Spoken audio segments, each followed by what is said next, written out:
Hi everybody, Dr. Joe here. I wanted to take a moment and personally welcome you. This is a time in history where it's not enough to know.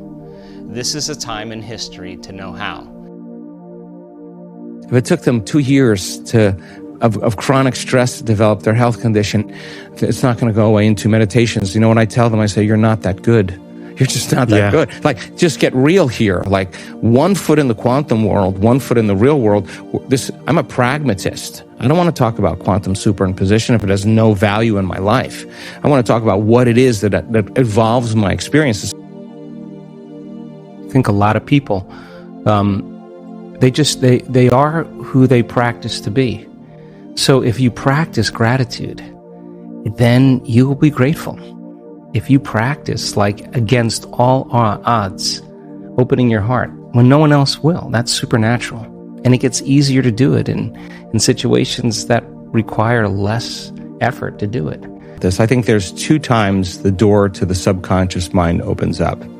When we wake up in the morning and we go to bed at night, and it's simple brain chemistry and simple physiology. We have a circadian rhythm. As soon as there's light, our body has been pretty much programmed that we begin to release serotonin and different chemicals that kind of wake us up. So our brain waves go from delta to theta to alpha to beta, and you kind of slide up this way, and then you're back to conscious awareness, local in space and time. When you go to bed at night, you go from beta to alpha to theta to delta, and you slide down. Now, if you're stressed, you can't stop thinking. You stay in beta, and your thinking actually is arousing the body because you're thinking about your problems. You can't slide down, right? So those 2 points in the day, when we wake up in the morning and go to bed at night, when alpha, or our analytical facilities, are suppressed, we're in theta, we're in a hypnotic state. And the door between the conscious mind and the subconscious mind is wide open. What separates the conscious mind from the subconscious mind is the analytical mind. So as you suppress analytical facilities, you can program anybody to do anything. So then what really happens for most people before they even reach for their cell phone, and by the way, the statistics are 86% of the people in the Western world, first thing they do is they reach for the cell phone and they connect to everything that's known. When you turn on the stress response and you can't turn it off, now you're headed for disease, because no organism in nature can live in emergency mode for that extended period of time. If you're living in emergency mode for an extended period of time, and you keep signaling that, and the moment you decide to make a different choice, get ready, because it's going to feel uncomfortable. It's going to feel unfamiliar. I mean, do you need some external influence? Because the sugar pill is a symbol.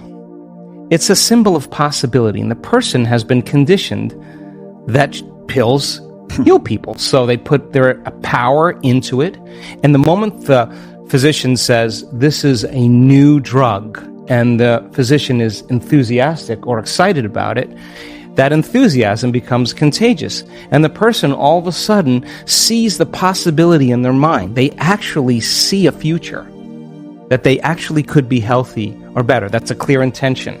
And when they feel optimistic, when they feel inspired, when they feel grateful, when they're changing their emotions or energy, they're combining a clear intention with an elevated emotion. And if thoughts of the vocabulary of the brain and feelings of the vocabulary of the body, and how you think and how you feel creates your state of being, they just moved from their past present state of being into a future present state of being. They began to change their brain and body by thought alone. Actually, my response to that person or that circumstance is actually weakening the organism. Is that person, that circumstance worth it? So then it's evolution. It's evolution. The challenge then has to be met with a greater level of mind. Now, if you're just doing your meditation just because you want to please God or do the right thing or feel good about yourself, that's going to get stale after a while, because it's just going to become another routine between your coffee and your shower and your emails and your drive to work, and people aren't present, right? So the familiar past, conditioning is based on the past, that thought and the feeling, but habituation is the programming them to predictable future. That's the known. So if you teach a person how to find the present moment, that's where the unknown exists. And that takes a lot of energy and a lot of awareness. And yet, if you practice it, the body literally will begin to respond to the mind. It's like training an animal. It finally relaxes. And when that occurs, your response to people and circumstances in your life will be different because you overcame yourself at the beginning of the day. So I'm an early morning guy just like you. I get up really early. Why? Because nobody bothers me. What time? 4:30-ish, somewhere around there. And then what do you do? I get in my think box. What's a think box? Well, okay, what am I doing today? But I'm not going to sit down and just jump into a meditation. What thoughts, before I go into this meditation, am I going to stay away from? Well, what circumstances, what things I can think about later that aren't that important to me? What emotions, what memories am I going to stay away from? If I go there, I know what that's going to do. Why am I doing this meditation? What am I going to be doing? How am I going to do it? So I, just like anybody who does anything really well, you get in your think box and you organize what you're going to do. I want to make sure I'm communicating really clearly. I'll make time for this, that. Okay, I get all that out of the way. Well, that's all the known stuff. But when I come to execute now, well, what am I going to do to open my heart today? Like, what am I really going to do? When I do the breath to bring energy into my brain, what am I bringing? Like, where am I going to go to that? What do I want to experience? How do I do that? Let me just review that. Okay, then I'm going to open my focus. I'm going to go deep into nothing. I'm going to go as far as I can. And then when I get to that point, then I'm going to create. And when I create, this is what I'm going to create. So I'm not thinking in when I'm there, what should I create? I've already got that all worked out. I'm rehearsing. I'm getting clear on what I'm going to do. I'm getting clear on what I'm not going to do. I'm getting clear on how my last meditation was and how I want to evolve my next meditation. That. So then when I get to my play box, I'm not analyzing and thinking, because if I'm analyzing and thinking, I can't do it, right? So I get that worked out. If it takes me half an hour, I allow for 2 hours for myself. If it takes me half an hour to get very clear, and then sometimes there's disturbing things that I have to get through because there's meetings and stuff like that. But I just go, that is all always going to work out. This is you. This is your time. When you assign meaning to the act, you turn on your prefrontal cortex. And the prefrontal cortex says, quiet. Everybody that's not involved in this intention, settle down. So the frontal lobe will actually lower the volume to the circuits in the brain that are disturbance. So when you assign meaning to something, you get more value from it. So I just learned that if I just get in and just do my meditation, sometimes they're wonderful because I've done it enough times. But if I just drop in, it doesn't have any meaning. If it doesn't have any meaning, then it just becomes another routine. You're doing your meditation, but you're thinking about your coffee. You're drinking your coffee. You're already thinking about your emails. The brain's an anticipation machine, and we lose our free will to that kind of programming. So when I get my think box really clear, it's just like when I used to golf. I would just kind of look at where I was going to hit the ball. I was thinking about the club I was going to use, how I was going to swing, and how I was going to feel. I work it all out in my think box. When I get my play box, I've done all my thinking. Now I'm just going to execute, right? So we've found that when people do that, we do this in our week-long events. I'll always say to the audience, all right, after we come back from the break, so turn to someone now, and I want you to have a conversation about what you love about yourself, that you did really well in that last meditation. What did you stick? What felt right for you? What did you execute really well? I want you to articulate that and remind yourself, reproduce that same level of mind, install the neurological hardware by firing and wiring so you can step into that footprint and do that again in the next meditation. Then I say to them, now let's light a match in a dark place. If you had another opportunity to do another meditation, what would you bring? What would you work on improving? What would you become aware of that you don't want to do, that you did in that last meditation? Let's get really clear about what you're not going to do. And if you had another opportunity, what you would do.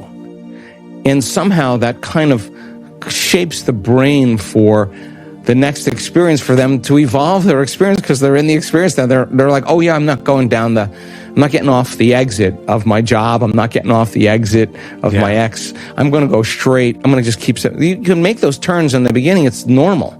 But you start making those turns, and then all of a sudden you're realizing, I'm not going to make those turns, and you drive right past the exit. I drive right past, I'm too old. I drive right past, I'm too out of shape. I drive right past, my disease isn't going to go away. There's something wrong with me. You just keep driving past those, and the next thing you know, you run into something big. So it's trial and error, you know? I mean, this is like, it's so important for people to realize if it took them 2 years of chronic stress to develop their health condition, it's not going to go away in 2 meditations. You know what I tell them? I say, you're not that good. You're just not that good. Like, just get real here. Like, 1 foot in the quantum world, 1 foot in the real world. I'm a pragmatist. I don't want to talk about quantum superimposition if it has no value in my life. I want to talk about what it is that evolves my experiences. So if you're truly in the game of change, then you would be rehearsing how you were going to be in the next Zoom meeting if you were really off in the last one. The next time I have that opportunity, if I'm truly in the game of evolution, let's see if I can stay in my heart, and the whole time I'm not going to react. That would be a victory for me. That would be a victory. So then when at the end of your day, you go, I actually kind of love myself. I actually got my behaviors to match my intentions. I got my actions equal to my thoughts. I had a new experience, and it actually felt good. Hey, I'm going to do that again. And you start doing it with your children. You start doing it, opening the door for the person who's walking out of the office building. You start letting people go ahead of you in traffic. You're just cool. You're no longer in that vigilant state. Now, get enough people doing that, all of a sudden you start noticing your wife a little bit differently, or Rangan's all of a sudden starting to smile a little bit more. He seems way more relaxed and chilled.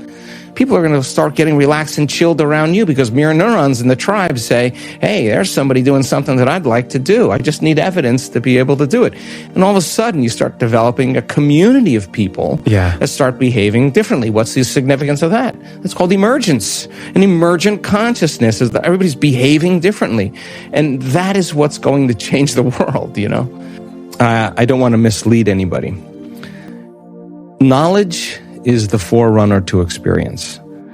The more people understand what they're doing and why they're doing it, the how gets easier. And this is a time in history where it's not enough to know. This is a time in history to know how. The practical application in understanding that philosophy, that theory, that intellectual knowledge, that information, once you start to apply it and personalize it and demonstrate it, the more you can understand that, why you're doing it and what you're doing it, you get greater value out of it. So we have people that are diagnosed with serious health conditions, that are nurses, that are cancer researchers, that are physicians, that are engineers, or just a person who just really wants to understand the content. Now, it's so much easier to forget this information than to remember it. It's just, I always laugh at myself because I have to go back and relearn it again, and I think I know it pretty well, and yet I forget. I don't know why, but it's just the way it is. So when our meditations get stale, it's because we forget what we're doing, right? So the person who really, really takes the time to study, instead of watching Netflix, instead of scrolling through TikTok, instead of getting on their phone and doing mindless texts or whatever, they're only going to set aside an hour a day, and I'm going to learn this information. When they sit down to do the work, they're present. They understand if they feel this emotion, that they're going to signal a new gene in a new way. If they feel the other emotion, they're going to down-regulate that gene and up-regulate the gene for their disease. So now it's an understanding. If I rehearse how I'm going to be mentally, I'm going to install the hardware in my brain. If I keep doing it, it's going to become a software program. I'm going to start acting that way. Okay, if I say I can't, it's too hard, I'm too tired, I don't feel good, those are the things that stop me. Okay, but what if I just start saying anything is possible? I believe in synchronicities. What if I, with my intention and attention, just really get clear on that? Would that be the new voice in my head? So now, a person who's truly present and not thinking about their shower or the emails they have to do or their cell phone or their texts or when they have to take their kids to ballet or whatever, you're going to get to all of that. The person who's truly present, if they follow the instructions, we've seen them have very significant changes. First, in their subjective experience of themselves. Like, wow, my back pain isn't there. That's kind of weird. Or, God, I slept better last night. These small indicators or feedback to tell you that whatever you're doing inside of you is producing a result outside of you. Keep that up over a period of time, and you see instrumental changes taking place in the person. Now, we want them to work on overcoming those emotional states, and those are the victories. So sitting down in the meditation, and when their body starts getting agitated or starts getting anxious, instead of quitting and saying, I can't meditate, because that would be the extent of that person. Just be curious. What's on the other side of this? Can I lower the volume to this emotion? My body's craving this emotion. Let me settle it down into the present moment. That would be a victory. What's the importance of that? Somehow, The disease is there, and now the disease is gone. Somehow, the person's life wasn't changing because they weren't changing. The moment they start changing the way they think and the way they act and the way they feel, all of a sudden their life starts to change. So what's the importance of that? Well, if you're doing the work and you're seeing your life changing, you're going to want to do more of it.